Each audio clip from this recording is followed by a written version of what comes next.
I stood in the cold, marble service hallway, the sharp smell of lemon-scented floor cleaner stinging my nose, listening to the muffled laughter from my sister's wedding through a crack in the kitchen door. I watched a waiter scrape the Rockefeller oysters I'd spent all night preparing into a black trash bag, the shells clinking like worthless coins. They weren't just replacing my food, they were replacing me. In my family's perfect picture, I was the part they had decided to crop out, and they didn't even bother to tell me. Before I dive into my story, I'd really appreciate it if you could let me know where you're watching from in the comments, and if you'd consider subscribing to my channel. It would mean the world to me and help me keep sharing more stories like this. Thank you so much for being here. My name is Sadie, and I was standing in the cold marble service hallway of the Grand Astoria Hotel, listening to the muffled laughter from my sister's wedding reception. The sharp, sterile smell of lemon-scented floor cleaner stung my nose, a chemical perfume that felt a world away from the delicate scent of the rosewater macarons I had spent a week perfecting. Through a small, swinging doors porthole window, I watched a waiter in a crisp white jacket scrape the Rockefeller oysters I'd sourced myself plump, briny jewels from the coast of Maine, into a cavernous black trash bag. The shells clinked together with a sound like worthless coins being tossed into a gutter.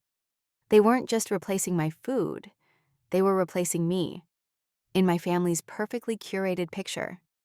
I was the element they had decided to crop out, and they hadn't even bothered to tell me. My hands, calloused from knife work and scarred with faint white lines from oven racks, felt clumsy and out of place. They weren't smooth and manicured like my mother, Carolyn's, whose fingers spent their days signing multi-million-dollar corporate mergers. They weren't steady and sure like my father, Stephen's, a celebrated cardiac surgeon whose hands held literal hearts within their grasp. My hands belonged to the Gilded Spoon, my fledgling catering company, a dream I was funding with every dollar I had from a tiny commercial kitchen in a part of town they never drove through. Just 2 weeks ago, these same hands had plated canapes for a gallery opening, earning a quiet nod of approval from a notoriously difficult art dealer who had then booked me for his entire summer season. That success felt like a secret I couldn't share, a foreign currency with no value in my family's economy of prestige. It had all started 6 months earlier, at one of my parents' mandatory Sunday dinners. The air in their sprawling suburban home was thick with the scent of rosemary roast and my father's self-satisfaction as he held court at the head of the long mahogany table. I had brought my portfolio with me, the pages filled with carefully planned menus and concept sketches for Olivia's wedding. I laid the leather-bound book on the table, my voice full of a hope that now felt painfully naive. "Here's what I was thinking for Olivia's reception," I said, pointing to a watercolor sketch of a deconstructed beef Wellington. My father, Stephen, picked up the portfolio, glanced at a page for no more than 2 seconds, and set it back down with a soft thud. "Looks nice," he said, his focus already shifting. He then gestured toward Olivia, who was glowing. Olivia just closed her first big deal at the firm. We're talking a 9-figure portfolio, that's a career. Sadie, tangible results. Then he looked me directly in the eye, his expression turning serious. "Of course, you'll be doing this as your wedding gift, won't you? It's a wonderful way for you to contribute, since you can't help out otherwise." The words hung in the air, a polite but brutal assessment of my financial worth. It wasn't a request. It was my assigned role. My sister Olivia, the bride-to-be, just smiled sweetly from across the table. "Oh, Sadie, that would be amazing. Thank you." She didn't defend me or question the premise. She simply accepted it. My work, my passion, had no value except as a free handout to the family. They thought I should be grateful for the opportunity to prove I could be useful. The following months were a blur of 16-hour days. My small apartment became a culinary laboratory, smelling perpetually of either garlic, chocolate, or stress. I turned down paying clients, real clients who valued my work, to dedicate myself entirely to Olivia's special day. I had to make a particularly painful phone call to a tech startup that wanted me to cater their launch party, a creative, high-paying gig that could have put my business on the map. I canceled on them because Olivia had decided, at the last minute, that she needed an entirely new tasting menu for her bridesmaids' luncheon that same weekend. One night, close to midnight, my phone buzzed. It was Olivia, her voice frantic. "Sade, I just saw the most amazing croquembouche tower on Instagram. We have to have it. It's so much more chic than a cake." She didn't ask if it was possible or what it would entail. It was a royal decree issued from her silk-sheeted bed, and I, her loyal subject, was expected to execute it.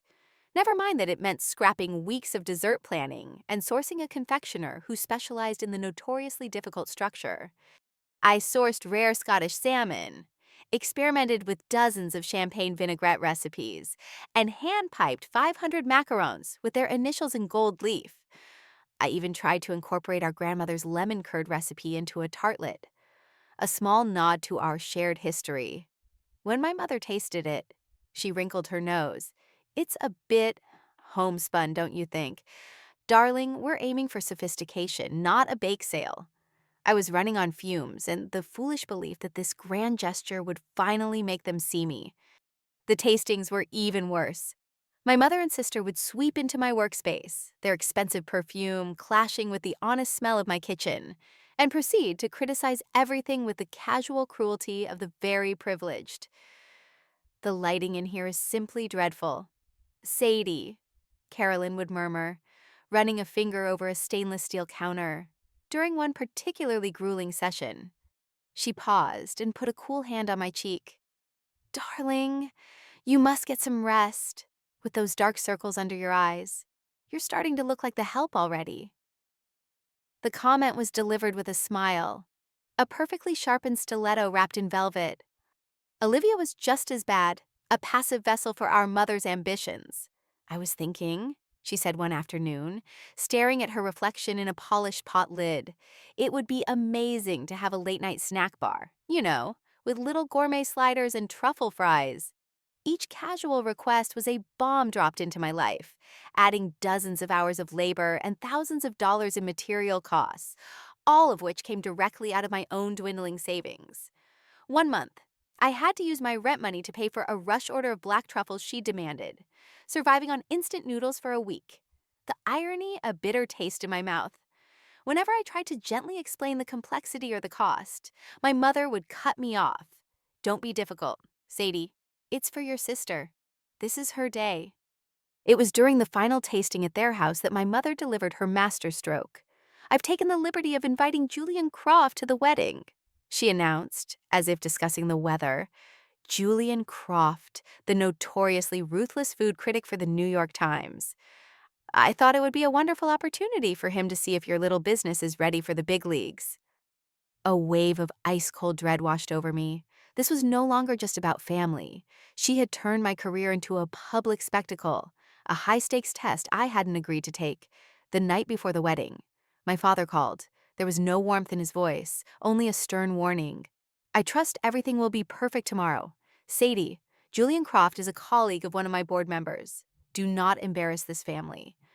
A week before the wedding, driven by a sudden, sharp instinct I couldn't explain, I printed out my standard service agreement. It was a simple document that outlined the scope of work, the menu, the deliverables, and the costs. I brought it with me when I dropped off some final samples. Olivia was with her fiancé, a man who looked at me with polite disinterest. "Liv, could you just sign this for me?" I asked, keeping my voice light. "It's just a formality for my business records. My accountant is a stickler for this stuff." Her fiancé chuckled. "Making your little sister sign paperwork. Taking this chef thing very seriously, aren't we?" He said it with a wink, but the condescension was clear. She laughed, scribbling her name at the bottom without a second glance. "Is this really necessary, Sade?" she'd asked, as if it were an adorable game. I just smiled and tucked the paper into my bag. She had no idea she was signing a legally binding contract. Which brought me back to the service hallway. As I stood there, reeling from the sight of my discarded oysters, two of my mother's friends walked past, their voices low but audible. "Carolyn is just so generous," one said to the other. "Even letting her other daughter help out with the food. It's so important to give them a sense of purpose, isn't it?" The event coordinator, a man with a clipboard and a permanently stressed expression, approached me again. He wasn't unkind, just doing his job. "Ma'am, I'm sorry, but Chef Antoine's team is handling all food service from here on out. We need to keep this corridor clear." He then handed me a neon green paper wristband. "You'll need to wear this," he said. "It's for all logistical staff." Just then, my mother appeared, a vision in an emerald silk gown. She looked right through me, her focus on preventing a scene. "Sadie, please," she whispered, her voice tight with annoyance. "Don't make this about you. We couldn't risk Olivia's big day on an experiment. Chef Antoine is the best in the city. We had to make a professional choice." In that moment, something inside me didn't break. It clicked into place, hard and cold like a lock. All the years of their quiet insults, their dismissive remarks, their casual disregard for my life's work, it all solidified into a single, hard truth. They didn't see me as family. They saw me as a liability. So I gave them a small, calm smile. It felt foreign on my face, but it was real. I looked my mother directly in the eyes. "You're right," I said, my voice steady and clear. "You shouldn't have a vendor getting emotional." I turned to walk away, and I saw a flicker of triumph on her face, the smug satisfaction of a battle won. She thought I was retreating in shame. Then I paused at the door and looked back over my shoulder. "By the way," I said, loud enough for her and the coordinator to hear, "since I'm just a vendor, I'll be sending you my invoice for the full scope of services. You can expect it on Monday." The smirk on my mother's face didn't just vanish, it shattered. The walk away from that hotel was the freest I had ever felt. The sounds of the party faded behind me, replaced by the cool quiet of the night. The next day, my phone began to blow up. I had expected a panicked, apologetic call from my mother. Instead, I got an avalanche of anger from my extended family. My aunt was the first to call, her voice shaking with indignation, telling me I had ruined Olivia's day over a seating arrangement. My cousin sent a barrage of texts calling me a drama queen. My mother had spun her story perfectly. I was a spoiled brat who threw a tantrum because I wasn't the center of attention. No one bothered to ask for my side. I ignored them all. The first person I called was Marcus, a retired food and beverage lawyer who had been my mentor for years. We met for coffee the next morning. They drew the line. "Sadie," he said, stirring his espresso, "they defined the relationship as a business transaction. All you're doing is honoring their definition." He looked at my tired face. "This isn't revenge. It's bookkeeping." His calm, professional validation was the anchor I needed. An hour later, he called back after reviewing the contract. "This is perfect," he said. "Her signature is right here. They don't have a leg to stand on." He helped me draft an official invoice on my company's formal letterhead. It wasn't just a number. It was an itemized list that detailed every single cost. The Chilean sea bass my mother had insisted on, the imported French champagne for the vinaigrette, the custom-made chocolate truffles, and 250 hours of skilled labor, billed at a very reasonable industry rate. The grand total came to just over $19,000. We sent it via certified mail. 3 days later, I got the email notification the package had been delivered and signed for, before the phone calls started. A single, sterile email landed in my inbox. It was from my mother's personal assistant. The subject line was simply correspondence. The body read, "Dear Miss Sadie, this email is to confirm receipt of your package. Mrs. Carolyn will review it at her earliest convenience." It was a corporate power play, designed to put me in my place. It didn't work. An hour later, the frantic assault began. Finally, I answered a call from my father. I didn't even have a chance to say hello. "What is the meaning of this?" "Sadie," he screamed, his voice distorted with rage. "An almost $20,000 bill. Is this some kind of sick joke? You know I have friends on the board of every bank in this city. You'll never get a small business loan again if I make one phone call." I waited for him to finish, and when I spoke, my voice was perfectly calm. "No, Dad," I said. "It's not a joke, it's an invoice for professional services rendered. Mom made it very clear at the wedding that I wasn't family. She said I was a vendor, so I'm billing you." I heard a muffled sound, and then my mother's voice was on the line, shrill and hysterical. "You can't do this. We'll tell everyone what you've done. We'll ruin your little business before it even starts." "Oh, actually, I can," I said, my voice as cold and hard as steel. "Olivia signed a design agreement. It's a legally binding contract, and if you'd like to discuss it further, you can contact my lawyer. His name is Marcus Thorne. I can text you his number." There was a stunned gasp on the other end of the line. The word lawyer had changed everything. "And as for telling everyone," I continued, "what exactly will you say that you commissioned a custom catering service from your own daughter and then refused to pay her after you threw her out of the wedding frankly? That sounds a lot more embarrassing for you than it does for me." The silence on their end was absolute. Their entire narrative that I was a poor, failed artist who needed them had just crumbled into dust. The call ended not with a goodbye, but with the quiet click of them hanging up. A week later, the money appeared in my business account. I was at the grocery store, debating whether I could afford organic eggs, when my banking app notification chimed, the full $19.450 sent via a wire transfer. There was no note, no phone call, no apology. It was a surrender. I put the organic eggs in my cart. That evening, Olivia called me. She was sobbing, not with remorse, but with fury. It turned out Julian Croft had attended the wedding, and his review had just been published.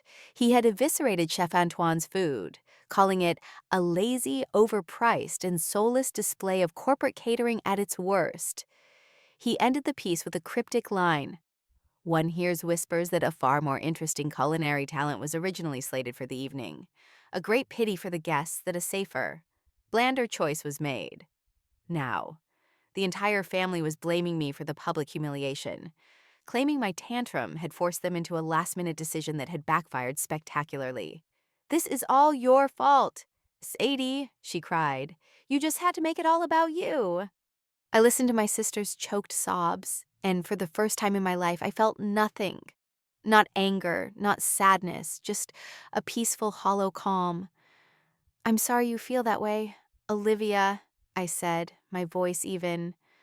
"I have to go now." I had cut them out not with a fight, but with a transaction. The lesson I learned wasn't about forgiveness. It was about freedom. I wasn't the family's black sheep anymore. I simply wasn't part of their flock, and I had never felt more like myself. The following month, I used the money as a down payment on a beautiful new commercial kitchen space, one with bright, wide windows and enough room to actually grow. As I was unboxing my equipment, polishing a new copper sauté pan I'd bought to celebrate, an email notification popped up on my phone. It was an inquiry from the office of the same art dealer I had impressed weeks ago. He wanted to book the Gilded Spoon for his exclusive, high-profile annual gala. It was the biggest and most prestigious event of the season.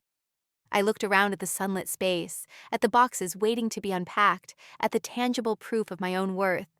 I took a deep breath, the air smelling of fresh paint and new beginnings, and I typed out my reply. It would be my absolute pleasure.